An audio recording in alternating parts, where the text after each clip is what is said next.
Danbury High School, a school of diversity with 43 languages spoken, a school of talent with more than 83% of students furthering their education at the collegiate level, and a school of athletic ability with state-breaking records. But what you don't see are the 13 students currently pregnant at our school and the 18 students in the parenting class, including teen mothers, fathers, and pregnant teens. However, these numbers don't include the students who choose to terminate their pregnancies. By strengthening the health class curriculum and increasing health class requirements, teen pregnancy will no longer be on the rise in our school. This is Mrs. Rivian, my really good friend and teacher. So you teach health and parenting, right? I do. How many years have you been teaching this course? I've been teaching health since the late 80s. Do you think our health program is effective, or do you think the responsibility relies on the teacher? I think we have a good curriculum, and the hope is that every teacher follows the curriculum and teaches all the parts of the curriculum. But the truth of it is, if a student was absent even on the day that we covered birth control, they might miss that whole education. The tough part about our curriculum here is that it is only one semester the entire time the student's in high school. And to be honest, that is really against the state statutes right now.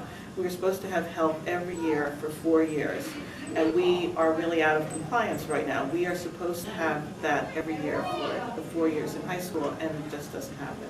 So we have kind of a very small shot at sex education. And in some cases, it might even just be one day that we cover birth control. And if you're absent, you miss it. And you're not going to get it again because we only have health that one semester. So my hope would that we have at least one more semester of health during a high school students. And I'd like to see that later on, when more of them are thinking about being sexually active when they're involved in boyfriend and girlfriend relationships, when it's a little bit more meaningful than just maybe the ninth grade.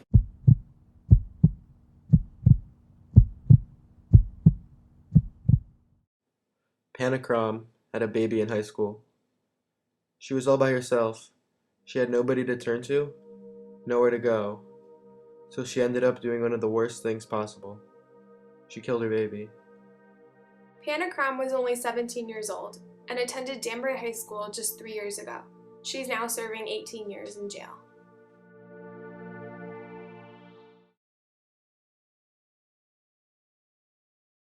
I've been trying to make my baby go to bed. I've changed it and I fed it and I don't know what's wrong. And it's like 3:30 in the morning and I'm so tired and I just want to go to bed.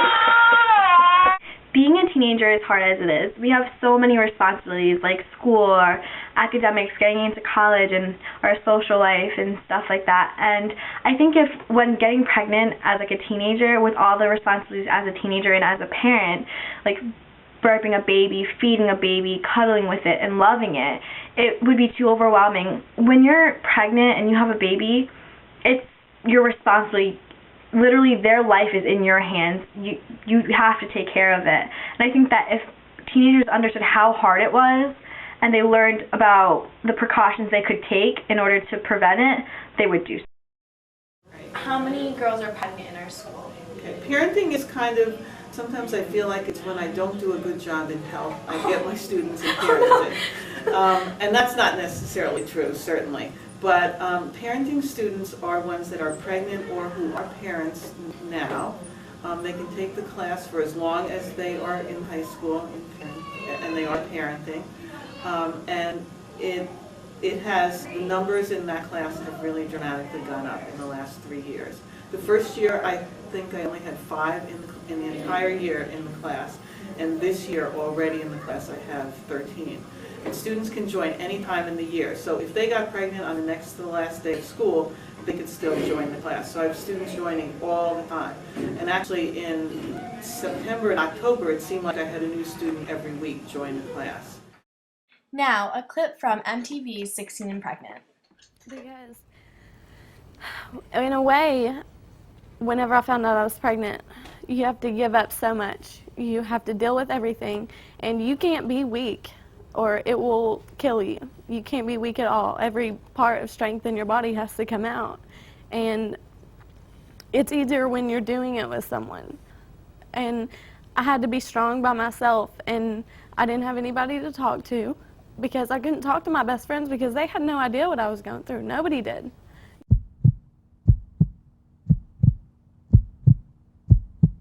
As our generation gets younger and younger, we tend to get more sexually active at a younger age, and I think people think that the reason is because we're so reckless and crazy and we just do what we want to do.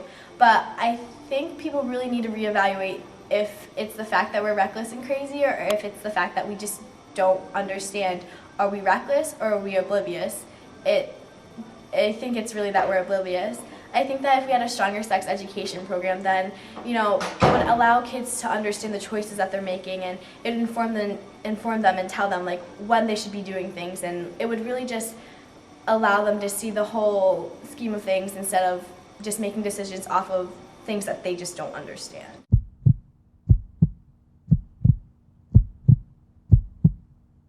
Some people say that strengthening the sex ed program would only encourage students to have sex. But I think in reality, it would just be informing us. A lot of students have sex. Kids are going to have sex. I think that's a reality that parents and the government and our teachers need to face that kids are going to have sex. So by informing us, we can make better decisions. Not only would we be learning about protection against STDs and birth control, but we'd be learning about emotional consequences of sex and how we should be ready when we do have sex.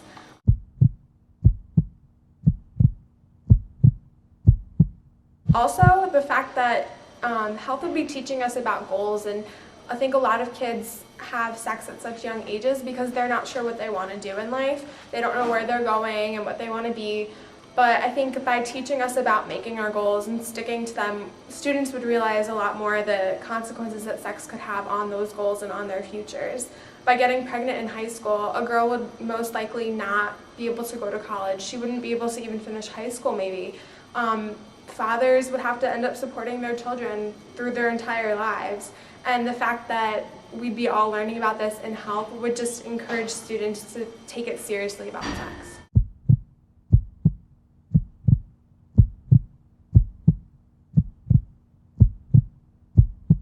Teen pregnancy actually had gone remarkably down in the last 10 years when we had a real surge of sex education. But during the last administration, and I don't want to get political with you, but there was a real push for abstinence only, and there were actually schools that received more money if they did not teach about birth control in their school systems. They did not teach it, they got more federal money. And we have seen in the last year the first rise in teen pregnancy nationally that we have seen in the last decade.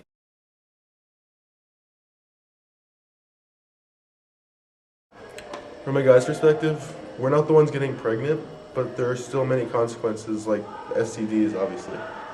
And there's many responsibilities that come with having sex and possibly getting a girl pregnant. Like, many fathers may not realize, but they are very responsible for their kids, and especially as a teen, it's hard. So a stronger sex education would really inform us as boys to make sure we're doing the right thing, and that we don't want that over our shoulders, like dragging us down because we just can't handle having a kid as a teen in high school.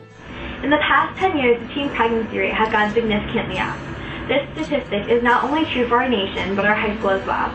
With George Bush's administration pushing abstinence, many of our local teens were not able to get the information that they needed or the precautions that they needed to take in order to prevent teen pregnancy.